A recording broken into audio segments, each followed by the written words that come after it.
Hi friends, let's learn a new topic today, time value of money. To understand time value of money, let's break the topic into two. First, let's learn what is value of money. Let's take an example. Say you have rupees 10. Let's put in a thought process and try to figure out what is the value of this 10 rupee which you are having. So the moment I tell you have 10 rupees, the first thought that comes to your mind or should have come is, what all can I buy with this 10 rupees? So can I say that your 10 rupees, suppose if you can go ahead and buy one chocolate for this, rupees 10. So your buying capacity for this 10 rupees is one chocolate. In other words, your value of money is nothing but your buying capacity of money. Now the second question that comes to mind is, does this value of money remain constant? Obviously no. To understand why the value of money does not remain constant, let's take an example where you have rupees 10 and instead of buying a chocolate, you go ahead and you invest it in a bank. You invest it in a bank and a bank gives you interest at the rate 10% per annum. So after 1 year, bank repays you 11 rupees. Now, after 1 year, say you go to buy the same chocolate again. The price that you are willing to pay for this chocolate is rupees 11. Why is it rupees 11 and not 10?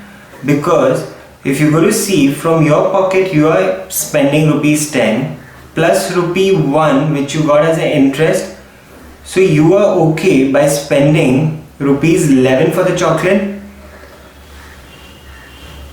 Now, because of this willingness to pay rupees 11, the buying capacity has reduced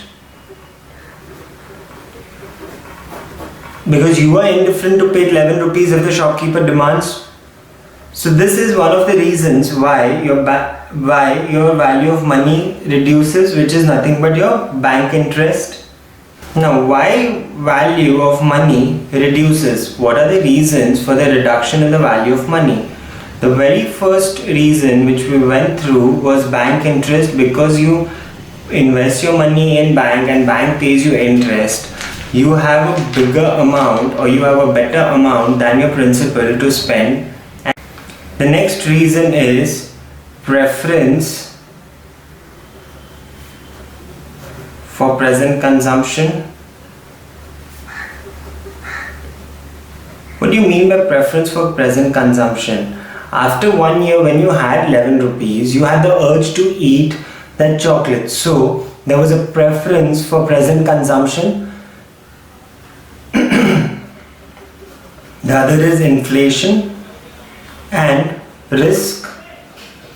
When it comes to inflation and risk, for students who are referring to this video and doing CA, you will learn inflation and risk in CA final, and you will learn the other two factors in IPCC. So let us go ahead and learn bank interest much more in detail and what are the types of bank interest that we receive. Now that we have understood what are the reasons for reduction of the value of money, let's go ahead and analyze what are the different types of bank interest that are provided by a bank. The very first is your simple interest. To understand simple interest, let's take an example where, say, you invested rupees 10,000 in bank at the rate of 7%, and we want to find how much amount would we receive towards the end of this third year. So let's do that. To know that your simple interest is nothing but 10,000, which is your principal amount, into your rate of interest for the first year, and the same amount will come for your second year as well as your third year, which is nothing but my interest amount works out to 2,100. So the amount which I would have received at the end of the third year is 10,000, which was my principal, plus simple interest of 2,100, which gives me a grand total of 12,100. This is your simple interest. So from this example, we can see that a simple interest is nothing but interest which is received on the same principal amount, and simple interest can be formulated as principal into number of years into your rate of interest, which is nothing but PNR. As we multiply this by 3 for 3 years. Now the other type of interest which we receive from bank is compound interest. What do you mean by compound interest? Before we go to example, let's learn what is a compound interest. A compound interest is a process in which in the second year you receive interest on principal plus your interest of the first year. That is, in the first year you get your principal amount plus interest on that. This becomes your principal for your second year. What do I mean by that? To understand this better, let's take an example again. Say you have deposited 2,000 rupees with bank for say 2 years at a rate of interest of 6%. So for your first year you would receive 6% interest. Now in the second year, or rather let's calculate the amount for this first. On 2,000 rupees you would have received an interest of 120 rupees. This is entirely for your first year. Now in the second year, your principal amount plus interest will be the amount on which you will receive 6%, which gives you nothing but 127.2 for your second year. So it can be observed that in the second year your principal is nothing but principal plus interest for the first year. So a compound interest is the cycle in which you receive interest on interest, whereas this was not happening with your simple interest. So I can say that at the end of the period I'm going to receive an amount of say 2248, where 2000 is my principal amount and 248 rounded off is my principal.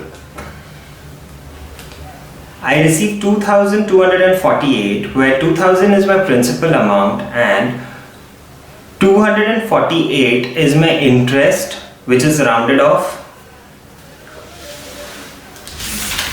Now that we have learned what is compound interest, let's learn one more important thing, that when does this compounding happen? This compounding can happen yearly, like in our example, or it could happen half yearly, or it could happen on quarterly basis, maybe even daily, and so on and so forth. So from the example that we have taken, let's now try to formulate the total amount that I would have received. This is nothing but your principal multiplied by 1 plus your rate of interest upon n, which is nothing but the number of times the compounding is happening raised to n by t, where your n is number of times compounding. So when you talk about yearly, your compounding is happening once in a year. When you talk about half yearly, your compounding is happening twice. When you talk about quarterly, your compounding is happening 4 times. When you talk about compounding weekly, it's 52. When you talk about daily basis compounding, it is 365. So this is what your N stands for. A thumb rule is a rule which is used to know in what period of time will your principal amount be doubled and received after that period. So say a period in which your principal, which is P, is going to get doubled. Let's take an example. When I say 2000 rupees, which is being compounded at the rate of 8% per annum, is invested, in how many years span of time will it get doubled? So there is a number 72 which has been seen that has some quality, that when this number 72 is divided by rate of interest, which is nothing but 8 in this example, gives me the years in which it doubles. So after 9 years I would receive 4000 rupees as the accumulated amount. Now let's go ahead and learn effective rate of interest. What do you mean by effective rate of interest? Effective rate of interest is nothing but it is an equivalent annual rate of interest which is received on compounded basis. That in very simple words, it is nothing but a simple interest rate for the sum which is invested on compounding basis. Effective rate is calculated based on 1 plus I upon m whole raised to m minus 1. Now, I is your rate of interest, EI represents your effective rate of interest. What is m? M is nothing but number of times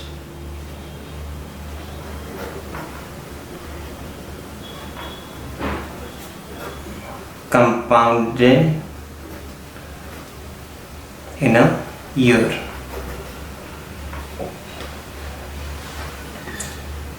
Now we have learned all the interest rates and how the interests are calculated. Let us go ahead and now bring in the time factor in this. So far we have learned what is value of money and the factor that changes your value of money on a detailed basis. Now let's bring in the time factor. Now we are talking about time value. Time value can be broadly divided into two, which is your present value and future value. Present value is nothing but it is your current value of money as on today, and future value is value of money on a future date. To understand this, let's take the same example. You had rupees 10, which is your present value. You invested that at 10% per annum and received rupees 11. So that is your future value of your rupees 10 which you had invested. To get it more in detail, let's take an example where you have a very small nominal amount, say rupee 1, which you are investing at 10% interest rate, which is compounded once per annum. Year 0, let's make a timeline where your first is year 0, after first year, after second year,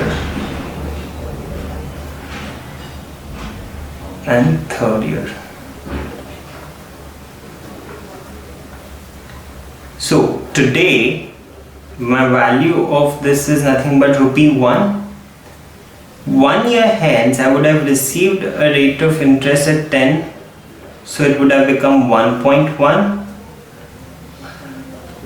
Similarly, if I invested rupee 1 for 2 years, at the end of the second year I would have received 1.21. invested rupee 1 for 3 years, I would have received 1.331. So all the figures, which is 1.1, 1.21, 1.331, are nothing but future values of rupee 1 as on first, second or third year respectively.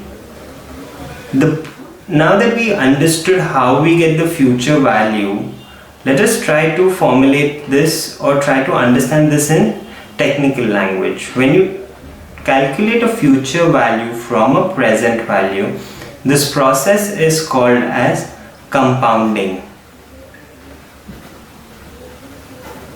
Similarly, if I work my way back from future value to present value, the process is called as discounting.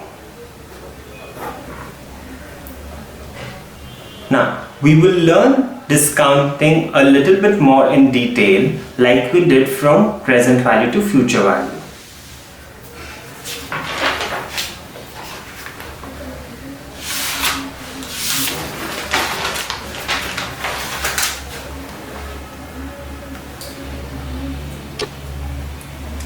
Like we learned compounding, what is the worth of rupee 1 after 1 year, let's learn the other way around, where the process of discounting. Say we want to find the present value of rupee 1.1 which is received after a year.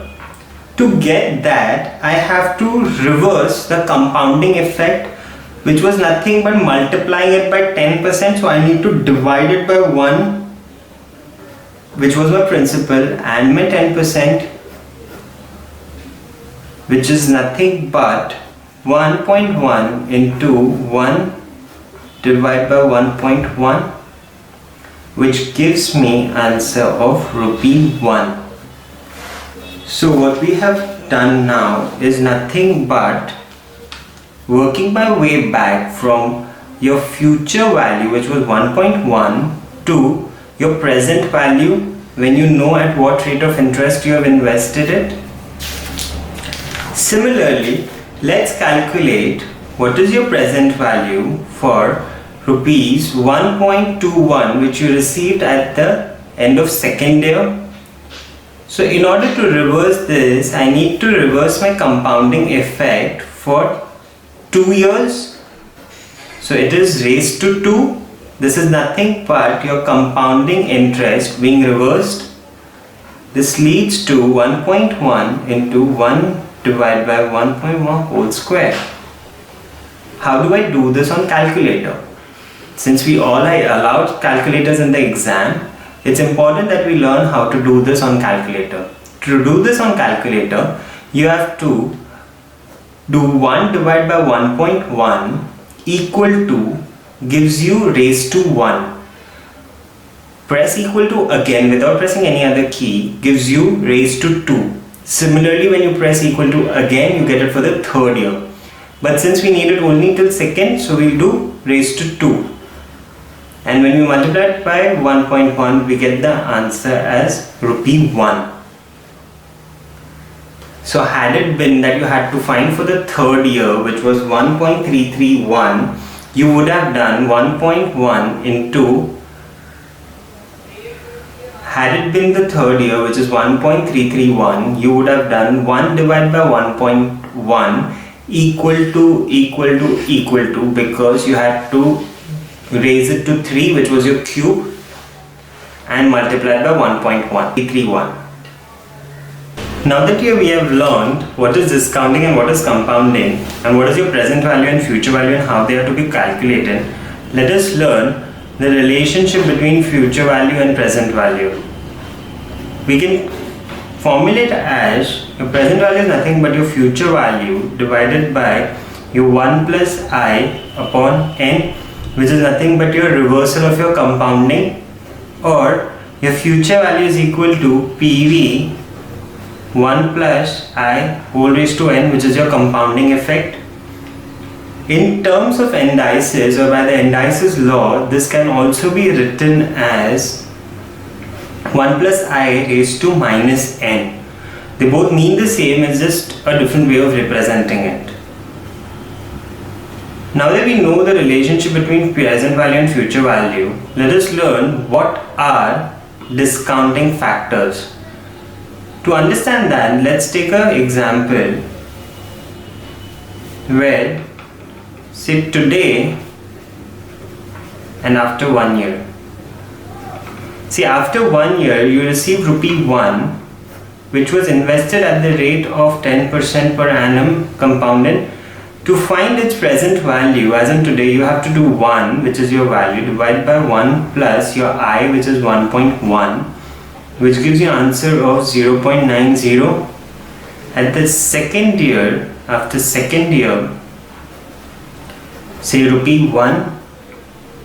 What is this rupee 1 worth rupees today? Will be 1 divided by 1 plus 0.1 whole square, which is 0.826. And third, which is after third year, your rupee 1 which is received is worth 1 divided by 1 plus 0.1 whole cube, which gives you an answer of 0.713. These are nothing but my discounting factors at the interest rate of 10%. So what do you mean by discounting factors? Discounting factors are nothing but your present value of rupee 1 which is received on some future date, like in this case after first year, second year and third year respectively. After we have learned the discounting and present value and everything in detail, let's learn how are we going to use all of this. We are going to use all of this to evaluate all the investments that we make. So let's start with the very first form, which is your annuity. To understand that, let's learn what is an annuity. An annuity is a series of receipts or payments for a specified period. This basically means where every now and then you have to make a certain amount of payment for a particular revenue, or you're making certain kind of receipts or for a particular point of time. To know this, it's important that we know its future value and present value, as you're going to invest money as on today and receive on a future value. And like we learned, your value or your buying capacity of the money which you're going to receive after a number of years will be different than what you invested at. So let's take an example to know a future value of your annuity. Say a payment of rupees 5,000 is made annually for 7 years at an interest rate of 14% compounded annually. So this is going to be nothing but I will have to find future value of each payment of 5,000. To do that, I'll have to do 5,000. To find the future value, we have to compound. So I'll be doing 1 plus I raised to n, which will become 1 plus 0.14 being my rate of interest, rate to 6, plus 5,000, my second year, which is 1 plus 0.14 raised to 5, so on and so forth till 1. If I remove 5,000 common in this, I will be left with something like 1.014 raised to 7 minus 1 whole divided by 0.14. The question that comes is, how do I find the value of this?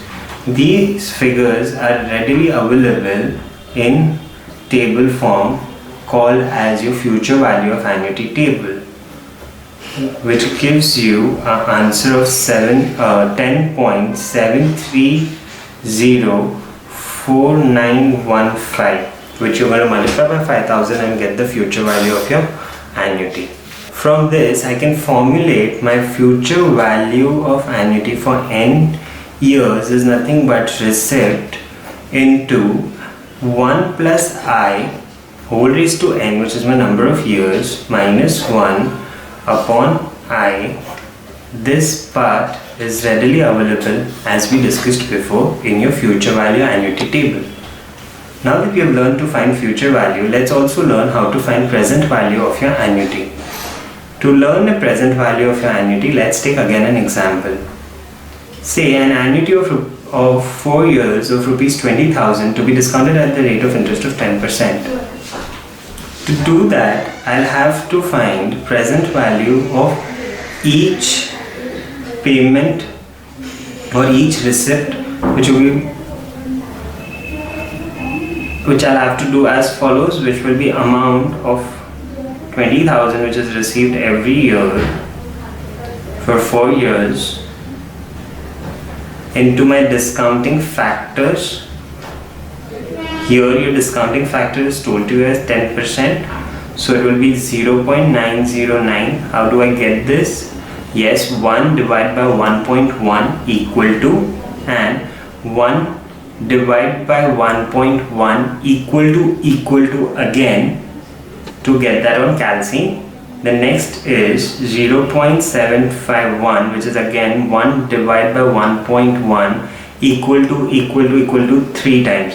So basically your discounting factors that raise to will be equal to the number of times you will press equal to get your answer directly.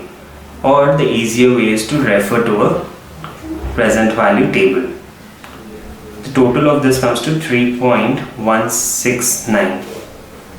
Instead of doing 20 multiplied by each, I can remove 20 common and multiply it with the cumulative compounding, which gives me 20,000 multiplied by 3.169 gives me an answer of rupees 63,380 rupees.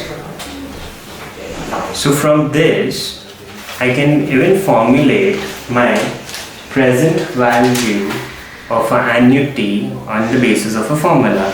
My present value of an annuity for n years is nothing but your receipt multiplied by a discounting factor, which is 1 plus I plus R 1 plus I whole square, so on and so forth till n.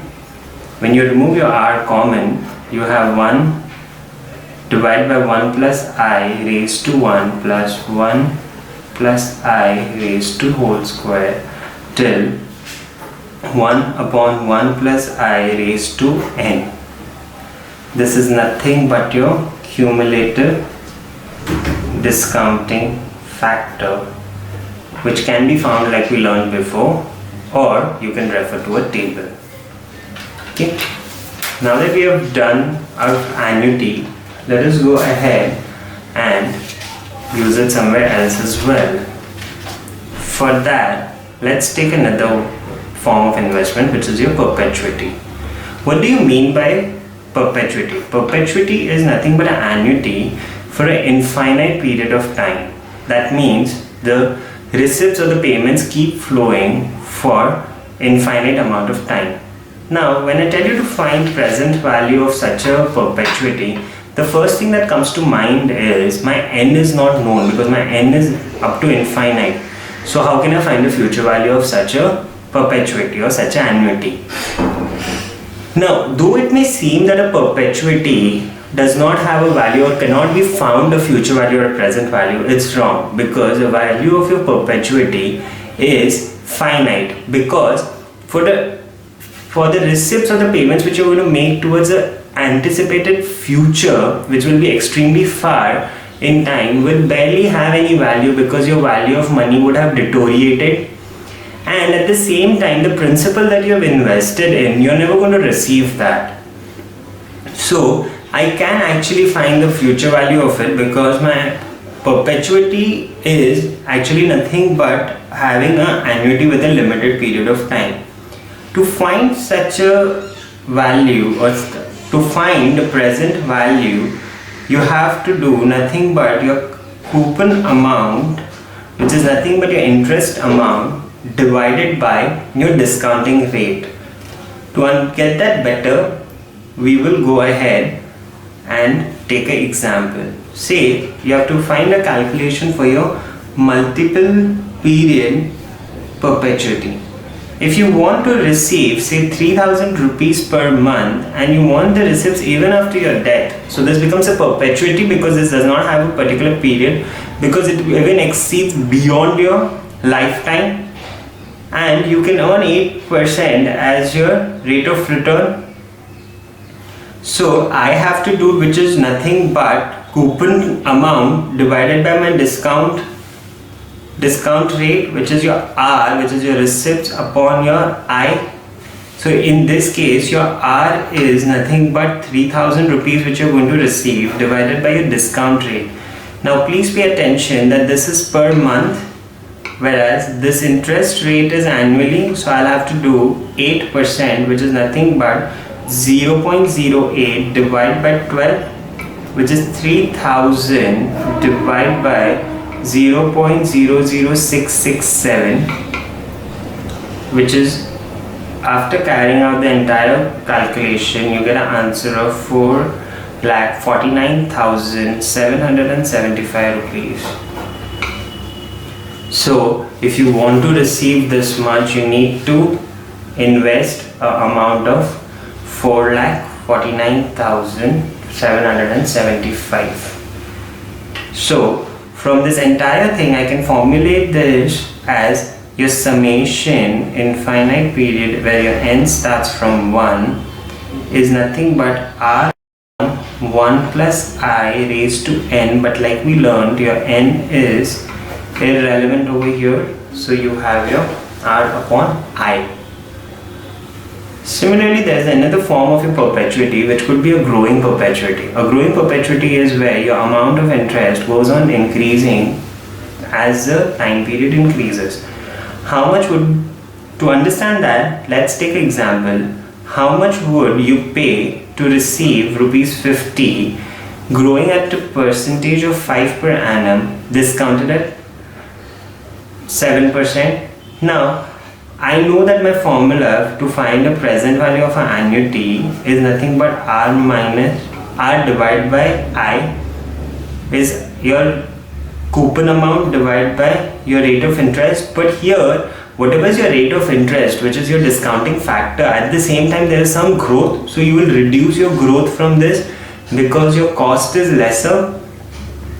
So you will find this by 50, which is the return that you want, divided by 0.07 minus 0.05, which gives you an answer of 2,500 rupees.